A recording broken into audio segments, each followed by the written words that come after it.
Hello guys, welcome to my mini vlog. Recently मी आणि माझे कझन ट्रेननी शेगावला गेलो होतो. आमची 12ची ट्रेन होती. आम्ही 11 वाजता तिथे पोहोचलो.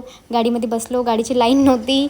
आम्ही बसल्यावर गाडीची लाईट आली. त्याच्यानंतर रात्रभर प्रवास करून आम्ही सकाळी 5:30ला तिथे पोहोचलो आणि सकाळीच आंघोळ वगैरे करून आम्ही रेडी झालो आणि नाश्ता करायसाठी गेलो. शेगावची फेमस कचोरी खाल्ली. शेगावला जाऊन मला असा गजरा लावायचा होता, तर मी लावला. त्याच्यानंतर आम्ही टिका वगैरे लावला. मला टिका लावायला खूप आवडते.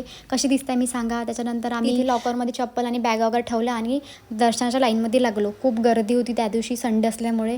त्याच्यानंतर वरतून आम्ही हा खालचा व्ह्यू बघत होतो, किती सुंदर दिसत होता. त्याच्यानंतर आम्ही तिथला प्रसाद खाल्ला आणि महालक्ष्मी मंदिरकडे जायला निघालो. महालक्ष्मी मंदिर हे आनंदसागरपासून काही अंतरावर आहे, तर आम्ही ऑटोने गेलो. आनंदसागरमध्ये सध्या काहीच नसल्यामुळे आम्ही डायरेक्ट महालक्ष्मी मंदिर इथे गेलो. तिथे महालक्ष्मी माताची मूर्ती असून खाली भुयारामध्ये तुम्हाला 12ही ज्योतिर्लिंगाचे दर्शन होईल.